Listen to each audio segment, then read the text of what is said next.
इन साथियों, आज का जो टॉपिक है वह है उत्सर्जन तंत्र के बारे में। आज हम पूरे अच्छे से उत्सर्जन तंत्र के बारे में पढ़ेंगे। चलिए आज देखते हैं एनसीईआरटी बायोलॉजी जीव विज्ञान पूरा उत्सर्जन का वीडियो, जिसमें हम किडनी की संरचना, किडनी के कार्य, नेफ्रॉन की संरचना, मूत्र बनने की क्रिया, सभी उत्सर्जी अंगों और महत्वपूर्ण जानकारी पर प्रश्न पर बात करेंगे। उत्सर्जन तंत्र क्या है इसके बारे में जानेंगे। किडनी क्या है, फेफड़ा, यकृत, त्वचा और पूरा का पूरा उत्सर्जन अंग के बारे में, तंत्र के बारे में हम लोग अच्छे से समझेंगे। इस टॉपिक में हम जानेंगे अच्छे से किडनी के बारे में। पूरा टॉपिक है उत्सर्जन, तो हम उत्सर्जन के बारे में पढ़ेंगे।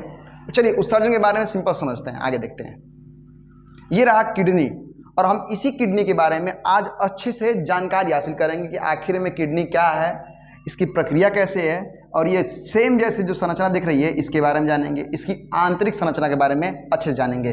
चलिए आगे देखते हैं। ये रहा इस किडनी का आंतरिक संरचना, इसके बारे में हम चर्चा करेंगे क्या होता है किडनी में। लेकिन उत्सर्जन की पहले परिभाषा समझ लेते हैं। चलिए उत्सर्जन की पहले परिभाषा जान लेते हैं। उत्सर्जन क्या होता है। उत्सर्जन टॉपिक का नाम क्या है, उत्सर्जन। अब होता क्या है कि शरीर में अपशिष्ट पदार्थ बनते हैं। पाचन उपापचय क्रिया के फलस्वरूप शरीर में बनने वाले अपशिष्ट पदार्थों को बाहर निकालने की जो क्रिया होती है उसे क्या कहते हैं हम लोग, उत्सर्जन कहते हैं। क्या कहते हैं उसे, उत्सर्जन कहते हैं। तो क्या कह रहा है कि जब जंतु के शरीर में उपापचय क्रिया के फलस्वरूप कार्बन डाइऑक्साइड, जल, अमोनिया, बहुत सारे हानिकारक पदार्थ जैसे यूरिक अम्ल, यूरिया इत्यादि बनते रहते हैं जो स्वास्थ्य के लिए हानिकारक होते हैं, और इन्हीं हानिकारक पदार्थों को बाहर निकालना क्या कहलाता है, हाँ उत्सर्जन कहलाता है इन्हें। अब जो अंग इसमें भाग लेते हैं उन्हें उत्सर्जी अंग कहते हैं, और पदार्थ जो पदार्थ बाहर निकलते हैं उसे उत्सर्जक पदार्थ के नाम से जानते हैं। अब देखिए उत्सर्जन अंग में कौन कौन है। त्वचा है, ये आपका क्या है, लीवर है, ये आपका किडनी है, और ये आपका फेफड़ा है। तो ये देखिए ये त्वचा है, ये आपका लीवर, और ये आपका किडनी, और ये आपका फेफड़ा। ये सारे के सारे उत्सर्जी अंग होते हैं, उत्सर्जन की प्रक्रिया में भाग लेते हैं, और इन्हीं के थ्रू उत्सर्जन की प्रक्रिया संभव होती है। चलिए आगे हम इन्हीं के बारे में समझेंगे अच्छे से। पहले इसके बारे में जान लें, उत्सर्जन क्या होता है। उत्सर्जन तंत्र वे उत्सर्जी अंग जो उत्सर्जन क्रिया में क्या करते हैं, भाग लेते हैं, वे सभी अंग सम्मिलित रूप से क्या कहलाते हैं, उत्सर्जन तंत्र। यानी उत्सर्जन की प्रक्रिया में भाग लेने वाले सभी अंगों को हम एक शब्दों में उत्सर्जन तंत्र कहते हैं। और उत्सर्जन का सिंपल सी परिभाषा होता है, अपशिष्ट पदार्थों का बाहर निकलना क्या कहलाता है, उत्सर्जन कहलाता है, सिंपल से। चलिए आगे देखते हैं।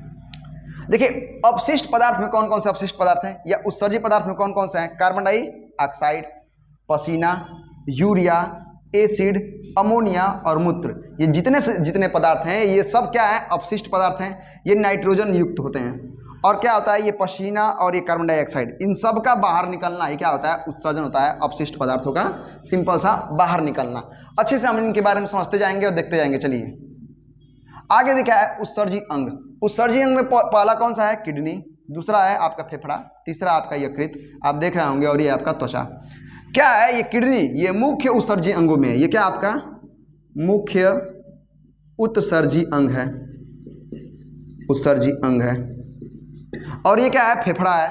फेफड़ा क्या करता है, कार्बन डाइऑक्साइड को बाहर निकालता है। ये यूरिन को यानी मूत्र को बाहर निकालता है। ये क्या होता है, कार्बन डाइऑक्साइड को बाहर निकालता है। ये क्या करता है, अमोनिया को यूरिया में बदलता है और यूरिया को बाहर निकालने का काम करता है, यानी यूरिया तो निकाल ही देते हैं। ये त्वचा है, और त्वचा क्या है, पसीने को बाहर निकालता है। ये सारे अपशिष्ट पदार्थों को बाहर निकालने के लिए जिन अंगों का प्रयोग होता है उसे उत्सर्जी अंग कहते हैं। और इन्हीं उत्सर्जी अंगों के बारे में एक करके हम लोग डिटेल में समझेंगे। चलिए आगे देखते हैं हम डिटेल में क्या होता है। पहला है त्वचा।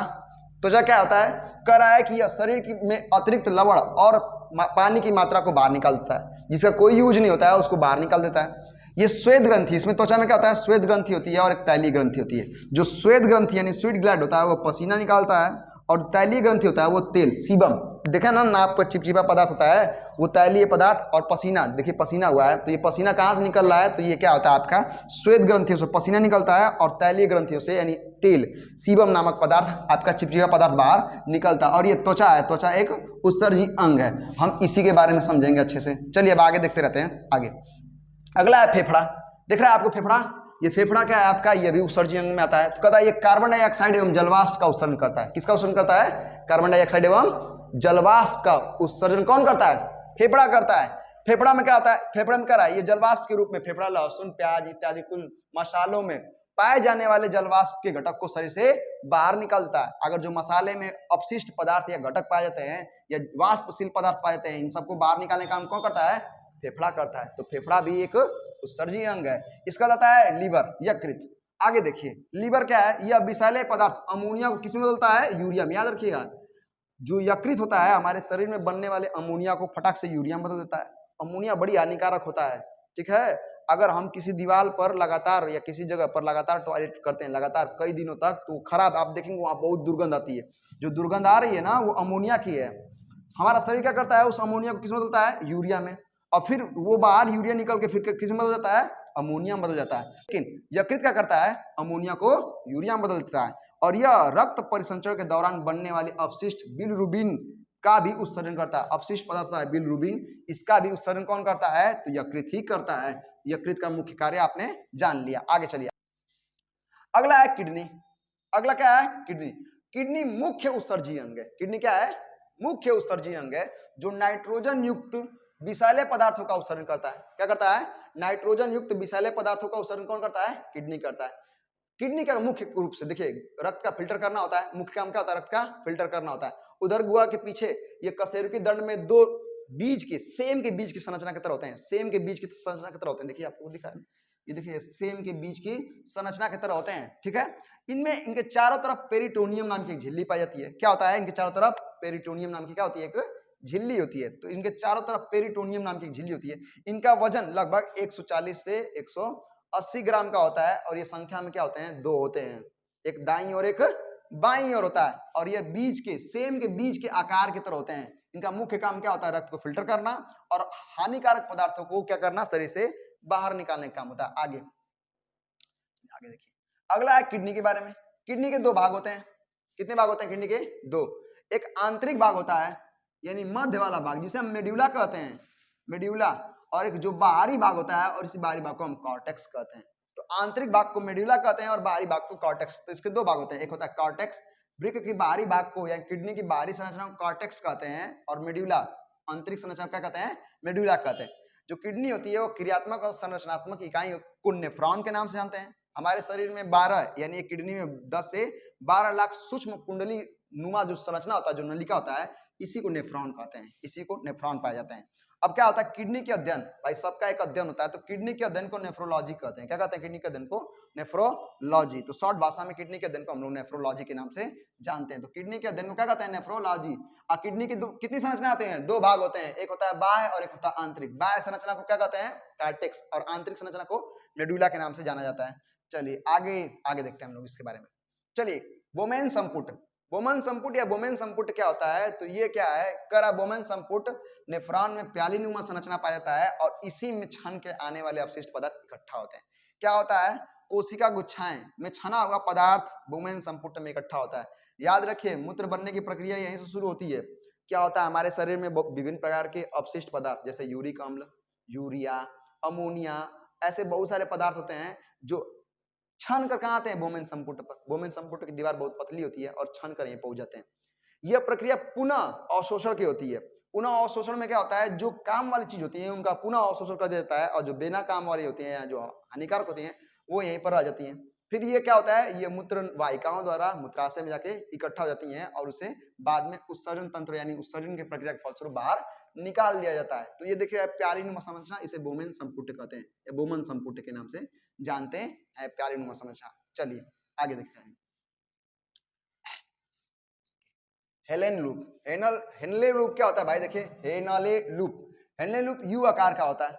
यू आकार की संरचना दिख रहा है इसमें, हेनले लूप। चलिए दिखाते हैं आपको यू आकार की संरचना। ये आपको दिख रहा है यहाँ से ये पूरा यू आकार की संरचना दिख रहा है। ये इसे हेनले लूप कहते हैं। क्या रहा है, इसमें लगभग 5% जल और सोडियम क्लोराइड NaCl का अवशोषण होता है। तो 5% लगभग पूरे शरीर का 5% जल और सोडियम क्लोराइड का अवशोषण का होता है, हेनले लूप में होता है। तो ये दिख रहा है आपको, जो संरचना दिख रहा है हेनले लूप की, ये संरचना पूरी दिख रही है ना, तो ये हेनले लूप की। आगे देखते हैं हम लोग, चलिए आगे फटाक से। अगला देखिए उत्सर्जन अंग में किडनी प्रति मिनट औसतन 150 मिलीलीटर और दिन भर में 180 लीटर रक्त का क्या करता है, फिल्टर कर देता है रक्त को। रक्त में अपशिष्ट पदार्थों को बाहर निकाल देता है। कौन निकालता है, किडनी निकाल देता है। इसमें क्या होता है, इसमें मूत्र में एक तो यूरिन यानी यूरिन में मूत्र में 55% क्या होता है, 95% जल होता है, 2.7% यूरिया पाया जाता है, 2% खनिज लवण होता है और 0.3% यूरिक अम्ल होता है। यह हल्का पीले रंग का होता है। और पीले रंग का कारण क्या होता है? यूरोक्रोम। तो यूरोक्रोम के कारण ये क्या होता है? पीले रंग का होता है। आगे कह रहा है कि इसका पीएच मान 6 होता है, ये हल्का अम्लीय प्रकृति का होता है। देखिए पीएच मान जिनका 7 से कम होगा वो अम्लीय रहेंगे, 7 से अधिक रहेगा तो क्षारीय रहेगा, 7 रहेगा तो उदासीन रहेंगे। एक स्वस्थ मनुष्य में 1.5 लीटर से 2.5 लीटर क्या बनता रहता है? हमेशा मूत्र बनता रहता है। ये सारी जानकारियां हैं जो आपको जाननी चाहिए, अच्छे से याद रखिएगा। ठीक है, आगे देखते हैं हम लोग। ब्रिक में यानी किडनी में बनने वाली पथरी को कैल्शियम ऑक्जिलेट कर दें। कैल्शियम ऑक्जिलेट का बना होता है। क्या होता है? जब कभी किडनी सही तरीके से काम नहीं करती है, जब कभी भी किडनी सही तरीके से काम नहीं करती है तो फिल्टर की प्रक्रिया नहीं होती है, ब्लड में जो अशुद्धियां रहती हैं वो उसी में रह जाती हैं। तो डायलिसिस प्रक्रिया एक होता है, कृत्रिम अपोहन विधि द्वारा यानी डायलिसिस प्रक्रिया द्वारा क्या किया जाता है? रक्त को फिल्टर कर लिया जाता है। कह रहा है डायलिसिस एक ऐसा उपचार है जो मशीन का उपयोग करके रक्त को फिल्टर एवं शुद्ध किया जाता है। तो डायलिसिस प्रक्रिया के बारे में हम डिटेल में वीडियो लेकर आएंगे और समझाएंगे कि डायलिसिस प्रक्रिया होता क्या है, इसके बारे में बताएंगे।